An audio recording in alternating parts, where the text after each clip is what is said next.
সুকৌশলে দেশে এমন পরিস্থিতি তৈরি করা হচ্ছে যেন নির্বাচনের কথা বলাই অপরাধ। এবি পার্টির প্রতিষ্ঠাবার্ষিকীতে তারেক রহমান। বিএনপি চেয়ারপারসন বেগম খালেদা জিয়ার শারীরিক অবস্থা আগের চেয়ে ভালো। 4 মাস পর আগামী 5 মে দেশে ফিরবেন। আওয়ামী লীগের দেশে রাজনীতি করার কোনো সুযোগ নেই বললেন নাহিদ ইসলাম। নিষিদ্ধের দাবিতে আজ মাঠে নামছে এনসিপি।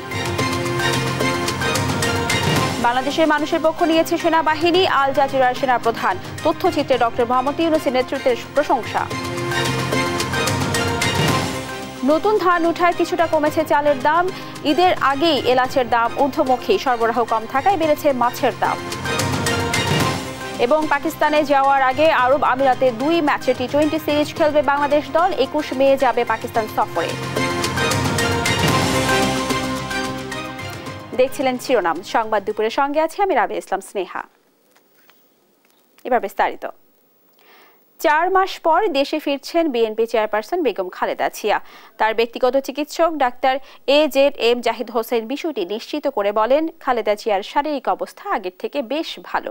এ সময় বাংলাদেশ এয়ারলাইন্সের একটি বিশেষ ফ্লাইটে দেশে ফিরবেন। বিস্তারিত রিপোর্টে।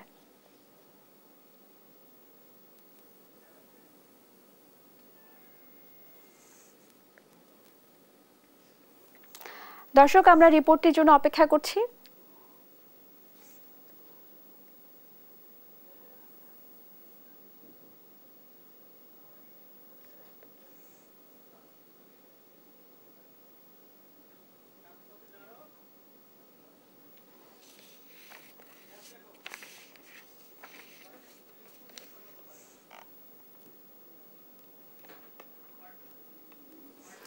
দর্শক, আমরা কিছুক্ষণ পর আবার রিপোর্টটি নিয়ে আপনাদের সামনে হাজির হব।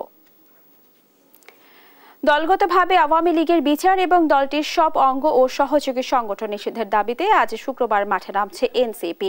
রাজধানীর বায়তুল মোকাররমের দক্ষিণ গেটে এনসিপি ঢাকা মহানগরের উদ্যোগে সমাবেশটি আয়োজন করা হবে। এদিকে এবি পার্টির প্রতিষ্ঠা বার্ষিকীতে উপস্থিত হয়ে জাতীয় নাগরিক পার্টির আহ্বায়ক নাহিদ ইসলাম বলেন, 5 আগস্টে বাংলাদেশের জনগণ আওয়ামী লীগের বিরুদ্ধে একটি রায় দিয়েছে যে আওয়ামী লীগ বাংলাদেশে আর কখনোই রাজনীতি করতে পারবে না। এই সময় তিনি আরো বলেন, 2টি উপায়ে জনগণ তাদের সিদ্ধান্ত নিতে পারে, একটি ভোটের মাধ্যমে, অন্যটি রাজপথে তাদের অবস্থান জানান দিয়ে। এ সময় আওয়ামী লীগ তাদের রাজনৈতিক ভিত্তি হারিয়েছে বলেও মন্তব্য করেন তিনি। 5 আগস্টে বাংলাদেশের জনগণ আওয়ামী লীগের বিরুদ্ধে একটি রায় দিয়েছে যে আওয়ামী লীগ বাংলাদেশে আর কখনোই রাজনীতি করতে পারবে না। ফলে আমরা যখন বলি জনগণ সিদ্ধান্ত নেবে আওয়ামী লীগের ব্যাপারে, জনগণ সিদ্ধান্ত নিতে পারে 2টি উপায়, একটি ভোটের মাধ্যমে, একটি রাজপথে তাদের অবস্থান জানান দিয়ে গণ অভ্যুত্থানের মাধ্যমে। একটি যখন গণ অভ্যুত্থান হয়েছে, যে গণ অভ্যুত্থানে মুজিববাদকে, আওয়ামী লীগকে বাংলাদেশের জনগণ অস্বীকার। এই মুহূর্তে বায়তুল মোকাররমের দক্ষিণ প্লাজায় আছেন সহকর্মী আলিমুজ্জামান সাফওয়ান। সেখানকার পরিস্থিতি জানাতে যুক্ত হচ্ছেন সরাসরি। সাফওয়ান, আপনি নিশ্চয়ই আমাকে শুনতে পাচ্ছেন। সাফওয়ান, এনসিপির সমাবেশের প্রস্তুতি কেমন দেখছেন? কি বলছেন এনসিপির পক্ষ থেকে যারা সমাবেশে উপস্থিত হয়েছেন? জানাবেন বিস্তারিত।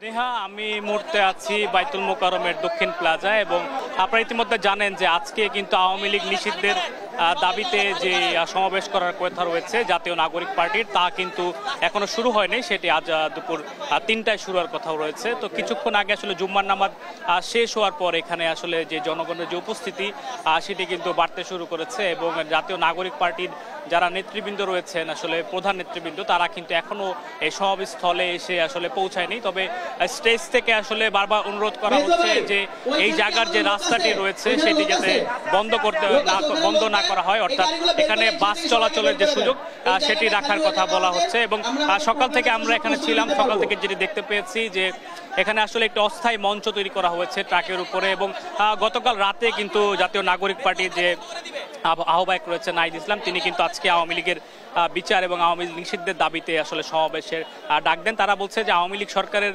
যে ক্ষমতার যে সময় ছিল তখন আসলে যতগুলো হত্যাকাণ্ডের ঘটনা ঘটেছে সবগুলো আসলে বিচার করতে হবে। বিডিআর হত্যাকাণ্ড, পাশাপাশি শাপলা চত্বরে যে হত্যাকাণ্ড ঘটেছে আওয়ামী লীগের আমলে সেগুলোর বিচারের দাবিতে এবং বর্তমান 2024 সালের যে জুলাই অভ্যুত্থান এবং সেখানে যে ছাত্র জনতাকে হত্যা করা হয়েছে তার কিন্তু আসলে বিচার চলমান রয়েছে। অর্থাৎ নাগরিক পার্টির পক্ষ থেকে যেটি বলা হচ্ছে যে আওয়ামী লীগ যতদিন না পর্যন্ত এই বিচার কাজটি সম্পূর্ণ করা না হয় তাদের আসলে রাজনৈতিক যে নিবন্ধন সেটি স্থগিত করে বা বাতিল করে আসলে আওয়ামী লীগকে এই বিচার আগ মুহূর্তে যাতে কোনোভাবে আসলে রাজনীতিতে আসলে যুক্ত করা না হয় তারই দাবিতে এবং আওয়ামী লীগ নিষিদ্ধের দাবিতে আওয়ামী লীগ জঙ্গ সংগঠনগুলো রয়েছে, ছাত্রলীগ ইতিমধ্যে আসলে নিষিদ্ধ হয়েছে, এছাড়া যুবলীগ, স্বেচ্ছাসেবক লীগ সহ অন্যান্য সংগঠনগুলো রয়েছে অঙ্গ সংগঠন আওয়ামী লীগের, আর সেগুলো নিষিদ্ধের দাবিতে কিন্তু আজকে এখানে যে জাতীয় নাগরিক পার্টির সমাবেশ সেটি কিন্তু ডাকা হয়েছে এবং জাতীয় নাগরিক পার্টির যারা ঊর্ধ্বতন যারা নেতাকর্মীরা রয়েছেন হাসনাত আব্দুল্লাহ, সার্জি সালাম সকলের কিন্তু আসলে আজকে এই সমাবেশে যোগ দেওয়ার কথা রয়েছে এবং এখান থেকে হয়তো আওয়ামী লীগ নিষিদ্ধের দাবিতে হয়তো পরবর্তী কোনো কর্মসূচি সেটি কিন্তু ঘোষণাও আসতে পারে এমনটি সম্পর্কে কিন্তু আমরা জানতে পেরেছি। অর্থাৎ দীর্ঘদিন যাবৎ আওয়ামী লীগের রাজনীতির যে প্রশ্ন আসলে উঠেছিল যে আওয়ামী লীগ বাংলাদেশের মাটিতে রাজনীতি করতে পারবে কিনা বা তারা নির্বাচন করতে পারবে কিনা, আর তা সেই বিষয়গুলো নিয়েই কিন্তু আজকে জাতীয় নাগরিক পার্টি আসলে এই সমাবেশে ডাক দিয়েছে। তো আমার কাছে স্নেহা বাইতুল মোকাররমের দক্ষিণ যে গেট রয়েছে সেখান থেকে জাতীয় নাগরিক পার্টির আওয়ামী লীগ নিষিদ্ধের দাবিতে যে সমাবেশ এই ছিল আসলে আমার কাছে সর্বশেষ খবর। সাফওয়ান, আপনাকে ধন্যবাদ। দর্শক, শুনছিলাম এনসিপির সমাবেশের সর্বশেষ পরিস্থিতি। রাজনৈতিক দলগুলোকে অবজ্ঞা করে বিরাজনীতিকরণের চেষ্টা করলে গণতন্ত্র হুমকির মুখে পড়বে। এবি পার্টির প্রতিষ্ঠার বার্ষিকীর আলোচনায় মন্তব্য করেন বিএনপির ভারপ্রাপ্ত চেয়ারম্যান তারেক রহমান। বলেন, সুকৌশলে দেশে এমন আবহ তৈরির চেষ্টা চলছে যেন নির্বাচনের কথা বললেই অপরাধ। সংবিধান লঙ্ঘনকারী পতিত স্বৈরাচারীর বিরুদ্ধে সরকার কি ব্যবস্থা নেয় তা জনগণ জানতে চায় বলেও মন্তব্য করেন তিনি। নিয়াজ মোর্শেদের রিপোর্ট, জানাচ্ছেন মোহাম্মদ সাকিব। শুক্রবার সকালে এবি পার্টির পঞ্চম প্রতিষ্ঠাবার্ষিকী উপলক্ষে জাতীয় প্রেস ক্লাবের অডিটোরিয়ামে আয়োজন করা হয় আলোচনা সভার। আলোচনা সভার শুরুতেই শুভেচ্ছা বক্তব্য দেন এবি পার্টির সাধারণ সম্পাদক। এই সময় বিভিন্ন রাজনৈতিক দলের নেতারা প্রয়োজনীয় সংস্কার শেষে দ্রুত নির্বাচন দেওয়ার আহ্বান জানান। প্রধান অতিথি হিসেবে বিএনপির ভারপ্রাপ্ত চেয়ারম্যান তারেক রহমান ভার্চুয়ালি যুক্ত হয়ে বলেন, কিতাবি বা পুঁথিগত সংস্কার দিয়ে স্বৈরাচার ঠেকানো যায় না, তাই পলাতক স্বৈরাচার আর তার দোসররা যেন আর মাথাচাড়া দিয়ে উঠতে না পারে, সেটাই হবে আগামীর রাজনৈতিক বন্দোবস্ত।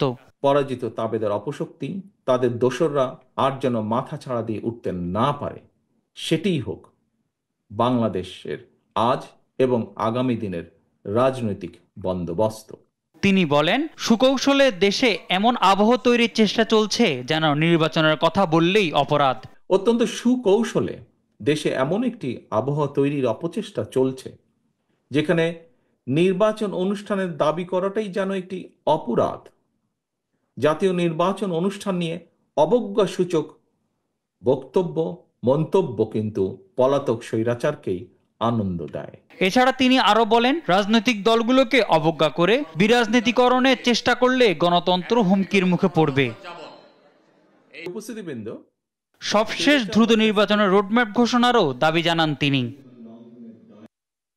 মোহাম্মদ সাকিব, দেশ টিভি, ঢাকা। 4 মাস পর দেশে ফিরছেন বিএনপি চেয়ারপারসন বেগম খালেদা জিয়া।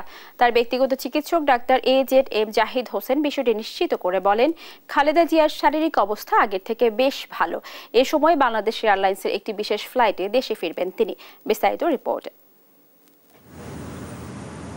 দীর্ঘ 4 মাস পর আগামী 5 মে লন্ডন থেকে দেশে ফিরবেন বিএনপির চেয়ারপারসন বেগম খালেদা জিয়া। দলের স্থায়ী কমিটির সদস্য ও ব্যক্তিগত চিকিৎসক ডাক্তার AZM জাহিদ হোসেন বিষয়টি নিশ্চিত করেন।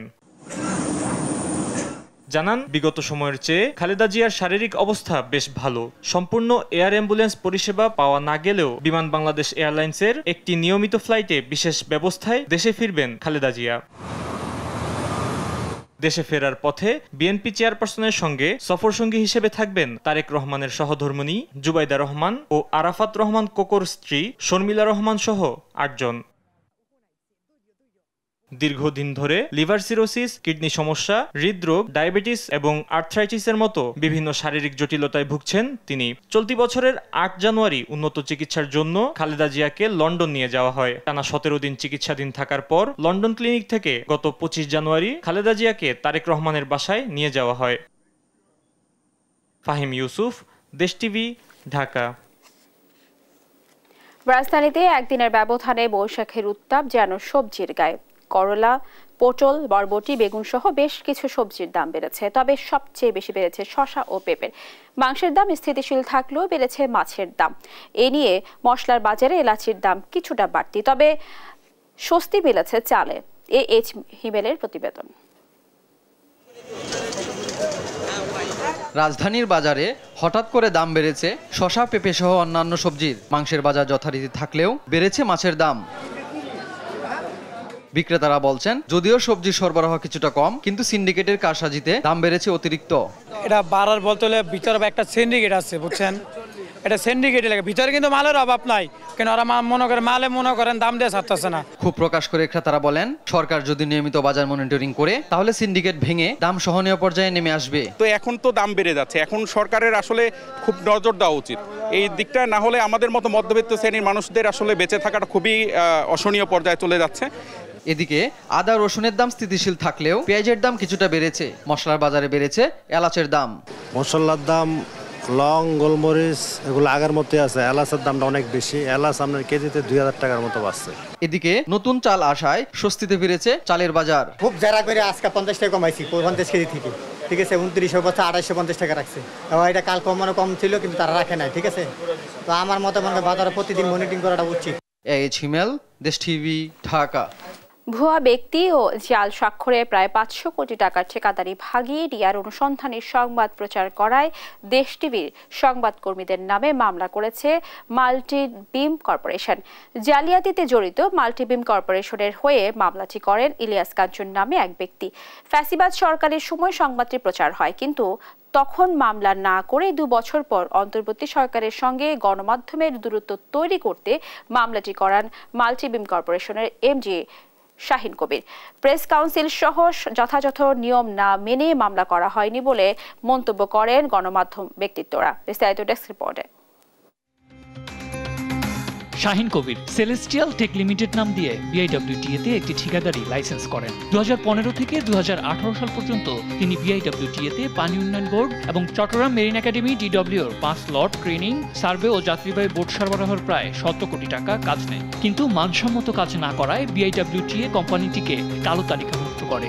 একই সাথে সেলেস্টিয়াল টেক লিমিটেডের বিরুদ্ধে মামলা করে সরকারি dockyard and engineering works limited.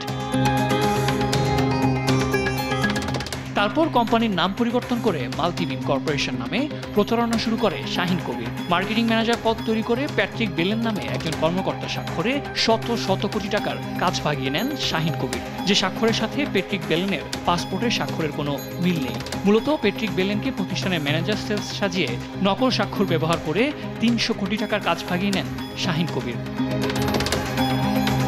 এসব অনিয়ম নিয়ে 2023 সালে 2 পর্বের ধারাবাহিক প্রতিবেদন প্রচার করে দেশ টিভি, যেখানে শাহিন কবিরের এমন ভয়াবহ প্রতারণা তুলে ধরে সংবাদ মাধ্যমটি। ভুয়া ব্যক্তি দেখিয়ে নকল স্বাক্ষর ব্যবহার করে প্রায় 300 কোটি টাকার কাজ ভাগিয়ে নিয়েছে শিপিং ঠিকাদার প্রতিষ্ঠান মাল্টিবিম কর্পোরেশন। কথায় আছে, চোরে না শুনে ধর্মের কাহিনী। কৌশল পরিবর্তন করে 2 বছর পর দেশ টিভির সংবাদকর্মীদের বিরুদ্ধে মামলা ঠুকে দেয় মাল্টিবিম কর্পোরেশন, যেখানে বার্তা প্রধান মহিউদ্দিন আহমেদ, প্রধান বার্তা সম্পাদক ফারুক হোসেন, প্রতিবেদক শাহাদাত নিশাতকে আসামি করা হয়। আওয়ামী লীগ সরকারের আমলে সুবিধা ভোগ করে শত কোটি টাকা হাতিয়ে নেয় প্রতিষ্ঠান হঠাৎ 2 বছর পর কেন মামলা করলো? এমন ঘটনাকে ভিন্নভাবে দেখছে সাংবাদিক নেতারা। জানান, আওয়ামী লীগের সুবিধা নিয়ে এখন কেলেঙ্কারি থাকতে নিজেদের সাধু প্রমাণ করতে এমন মামলা অপকৌশল। এই 2 বছর পরে এসে কেন? এটা আসলে আমি মনে করি যে হয়তো হয়রানিমূলক হতে পারে। পাশাপাশি যেটা হচ্ছে, হয়তো সে পরবর্তী কার্যক্রমে আগানোর জন্য, তার ওই স্বচ্ছতাটা দেখানোর জন্য যে সে ওই সময় ভিকটিম, ওই সময় তার বিরুদ্ধে নিউজ করা হয়েছে, সে এখন মামলা করছে, মানে সেই ফ্যাসিস্টদের বিরুদ্ধে ছিল, এরকম একটা সিম্পেথি আদায়ের চেষ্টা, অনেক কিছুই এক একজনের থাকতে পারে। এই কারণে হয়তো আমি মনে করি এটা টার্গেট বেস। একই সাথে এসব মানহানিকর মামলার মাধ্যমে সাংবাদিকদের দমিয়ে রাখা সম্ভব নয় বলে মনে করেন ঢাকা সাংবাদিক ইউনিয়নের সভাপতি মোহাম্মদ শাহিদুল ইসলাম। স্বৈরাচার সরকারের আমলে সুবিধা নেওয়া এসব মাল্টিবিম কর্পোরেশনের মতো প্রতিষ্ঠানকে কারা শেল্টার দিচ্ছে তাদেরকেও খুঁজে বের করা উচিত বলে মনে করেন তারা। সাংবাদিকদের দিকে আঙ্গুল না তুলে যারা এই অন্যায়ের সাথে জড়িত, যারা এই অপকর্মের সাথে জড়িত ছিল অতীতে, তাদেরকে যদি আইনের আওতায় আনা হয় তাহলে ভবিষ্যতে কেউ সাংবাদিকদেরকে হয়রানি করবার সাহস পাবে না।